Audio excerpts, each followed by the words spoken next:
What's up? I'm John Bear. Welcome to my makeshift hotel room turned around into a YouTube studio. So I got the light on my face, light from this side, cool lights in the background. And in this video, I'm gonna talk about these lights in the background.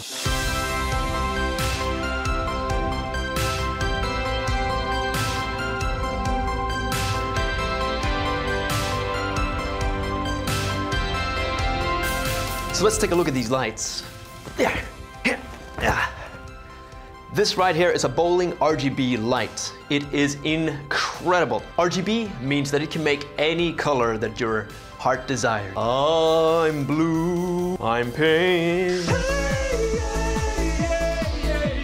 It's not just gonna make RGB lights, it's also gonna make normal lights, tungsten lights, warm lights, or a very cold light. You can set the strength as well. You don't have to have a super strong light, just a little bit for a fill on my face, or you can, blast it like the sun.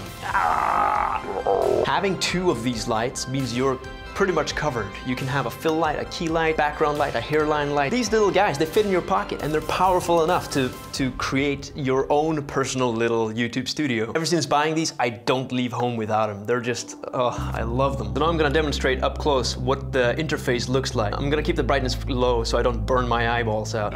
Right now I have the normal light. It's quite warm and you can see now the interface. As I turn it up, turn the kelvins, you can get that nice white studio light at about, what does it say? 8,500 Kelvin. Now, if you click the settings panel, now I'm on the RGB mode. When I turn it, rather than set the kelvins, I'm actually setting the hue. If you look at my face in the background now, you can see the different hues that it can output. You can also see all the hues here, and you can see a little graph of which degree determines which hue. I like 161.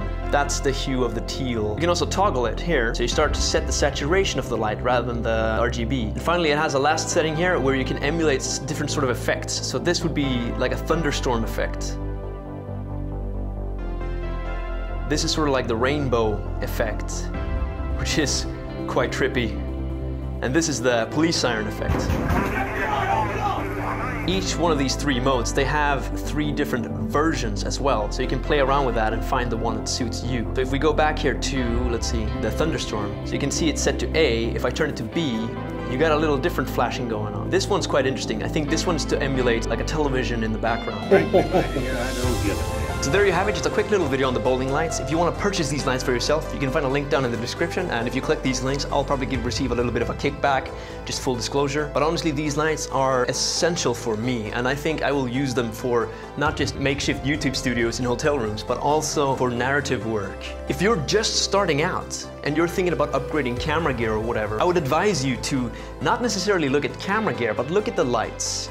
The lights aren't as exciting as like the fancy camera gear, but if you get the lights down, you can turn any cheap camera into a professional looking camera, because in the end, it's all about the lights. Having good lighting is what makes or breaks your professional aesthetic, shall we call it. And if you have a professional looking aesthetic, people will notice that. Maybe not consciously, but something will tell them that this is a well-produced video. And I think that matters a lot when you're trying to get your message across. If you like this video, leave your comments down below. I might read them out in the next video.